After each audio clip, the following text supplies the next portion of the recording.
What's up, gang? Today I'm just doing a little bit of a talking to y'all vlog. I've been working a lot. I have an extremely sore shoulder, but I took some meds for it and I feel a little bit better. Just trying to get this last lawn done of the day. I did some bush trimming. That took about 2 hours, made some really good money. And the customer liked it. She said it met her standards, and that's all that matters. So a while back I made a video kind of about knowing your worth and don't settle for anything less than what you deserve. Obviously that applies to all aspects of life, but I was kind of talking about my job. Recently I listened to my own advice, and I had a client. They asked me if I can do what I priced them out any cheaper. And I told them, look, the lowest I can go is, subtracting $50 off the quote.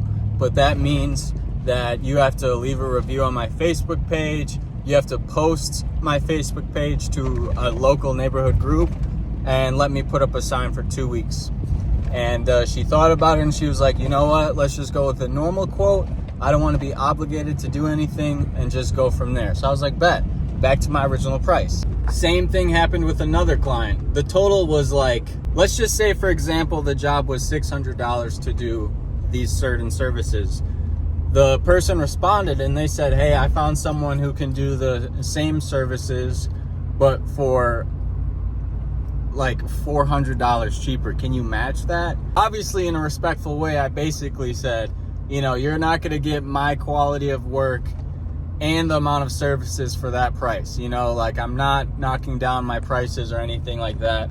And then she responded basically saying that she misread my quote. Now let's go ahead and do everything. Moral of the story is, don't let others choose your worth. No one knows your worth more than yourself. So hopefully that can inspire some of you. Someone commented on the video saying that it helped them, so that made me feel good. And it's nice knowing that, some moments in these daily vlogs can help others. So thanks for telling me. You're walking normal. Yeah. Got nervous when your mom said that you were hurting. What's that? He's like, Dad, don't interrupt me. We're having steak. How was she today? Amazing. She exceeded her step goal. We played outside. We played inside. Hey, yeah. She nervously watched me climb the ladder and watch windows. She did not like that. Good girl. Huh?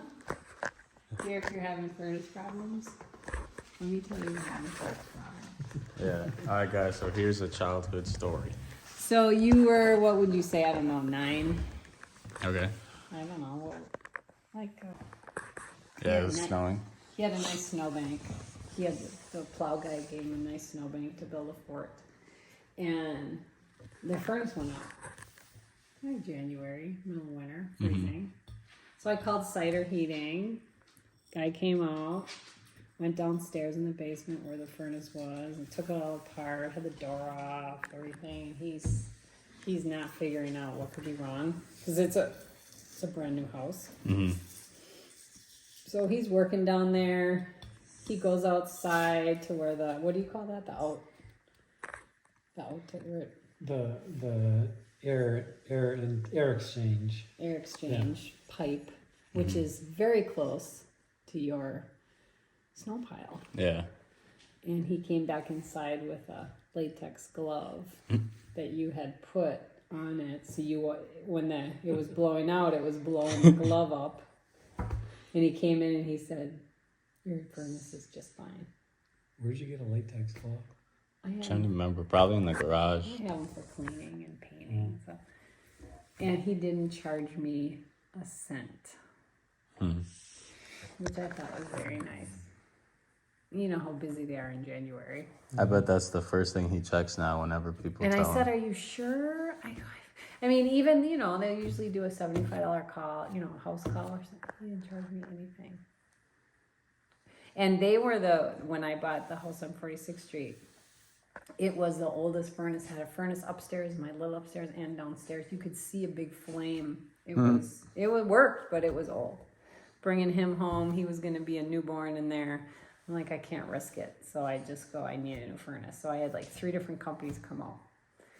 And this one company didn't even barely come in the door. Well, you need 2 furnaces. They were trying to sell me 2 furnaces for an 1,800 square foot house. Cider comes in their work clothes. They're crawling through the attic. They're crawling through. They were everywhere. Mm-hmm. And they were like, we can give you a energy efficient furnace, and then we'll duct upstairs, and we can go through this closet. You won't even see it. And they were awesome.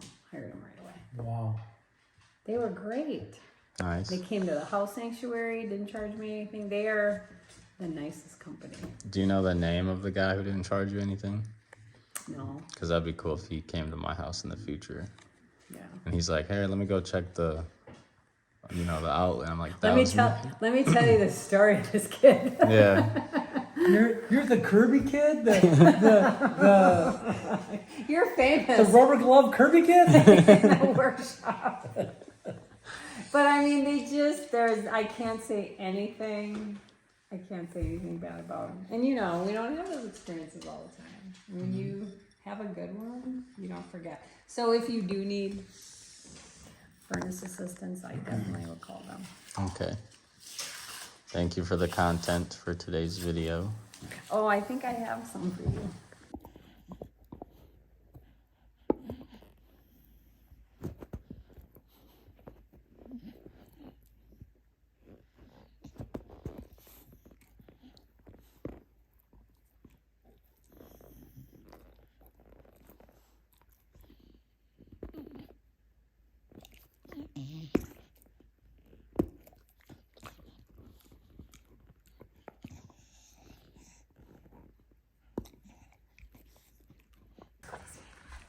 Let's go. It's okay, baby. Let's go this way. Oh, where's it?